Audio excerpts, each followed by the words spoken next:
Bismillahirrahmanirrahim. Assalamualaikum warahmatullahi wabarakatuh. Jadi di sini kami dari grup E untuk memenuhi tugas instrumentasi medis. Sini kami mendapatkan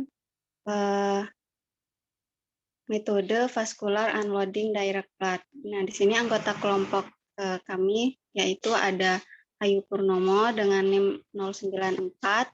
Kemudian ada saya sendiri, Siti Silva Mislaini dengan NIM 027, kemudian ada Alvina Nur Fatimah dengan NIM 037.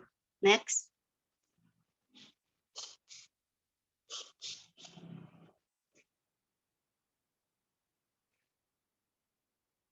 Nah, untuk penjelasan yang pertama, materi pertama, saya sendiri akan menjelaskan di sini tentang continuous unloading teknik Q.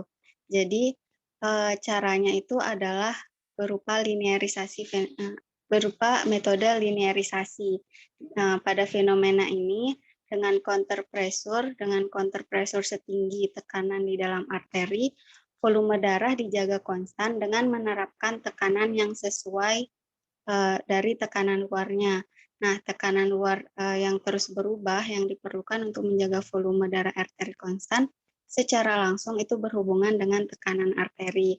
Nah, ini adalah prinsip dasar dari apa yang disebut dengan vascular unloading teknik Q. Next.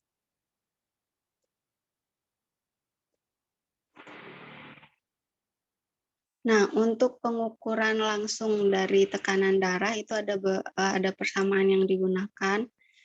Itu kita menggunakan resistansi fluida, yaitu bagaimana fluida dialirkan dalam sebuah kateter. Nah, di sini ada flow, kita menggunakan flow di sini, di mana persamaannya Rho sama dengan RC, P sama dengan R, di mana P sama dengan P1 minus P2, di mana P merupakan tekanan, kemudian P1, P2-nya itu mengukur tekanan pada dua titik, dan RC merupakan hambatan dari tabung. Kemudian di sini ada V atau flow dengan satuan kilogram per sekon. Next.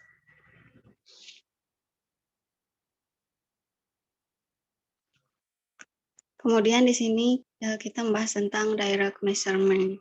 Di sini sudah disediakan gambar.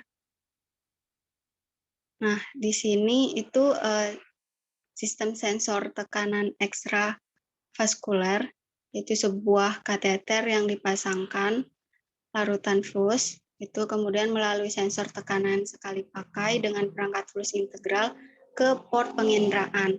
Stopcock 3 arah digunakan untuk mengambil sampel darah dan sensor tekanan. Dari gambar bisa dilihat. Next.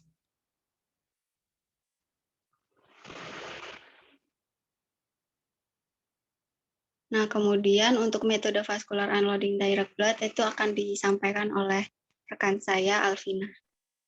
Persilahkan. Selanjutnya adalah metode vascular unloading direct blood. Oximeter nadi dapat mengukur perubahan volume darah dari jari menggunakan cahaya. Perubahan volume ini harus diubah menjadi tekanan karena komponen elastis dinding arteri yang non-linear serta bagian otot polos arteri jari yang non-elastis. Metodenya adalah dengan membongkar dinding arteri dengan linearisasi. Fenomena dengan menggunakan counter pressure setinggi tekanan di dalam arteri. Volume darah dijaga konstan dengan menerapkan tekanan yang sesuai dengan tekanan luarnya. Tekanan luar yang terus berubah diperlukan untuk menjaga volume darah arteri konstan secara langsung hingga sesuai dengan tekanan arteri. Ini adalah prinsip dasar dari apa yang disebut vascular unloading technique.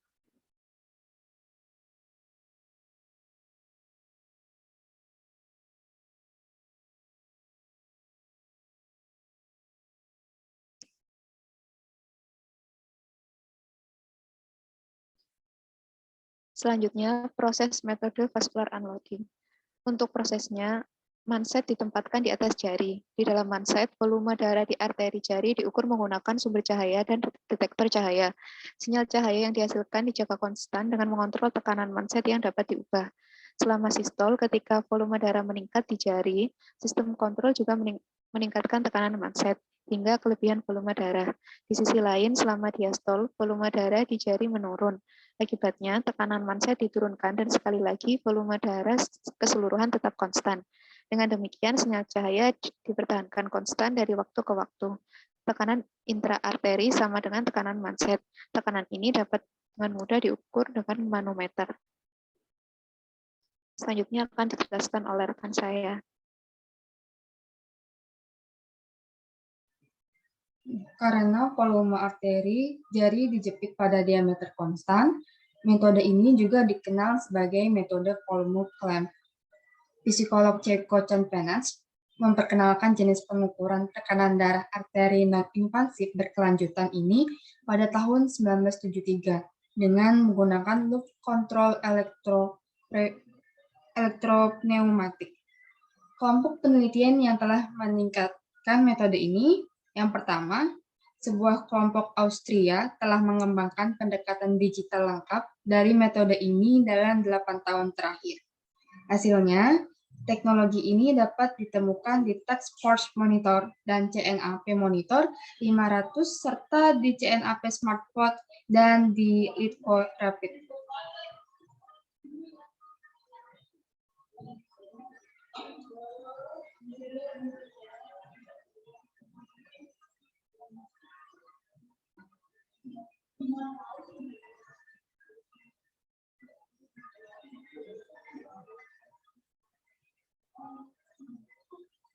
Kedua, sebuah kelompok dari Belanda telah mengembangkan sistem Pinapres pada tahun 1980-an.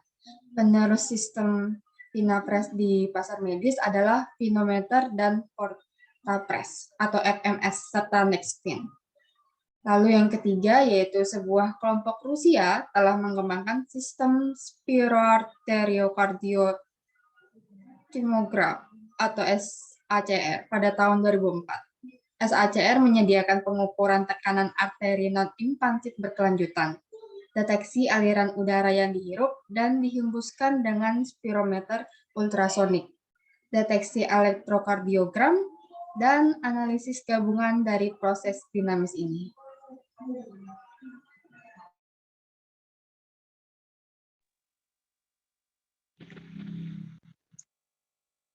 Baiklah, cukup sekian dari presentasi kelompok kami. Mohon maaf jika ada kesalahan. Wassalamualaikum warahmatullahi wabarakatuh.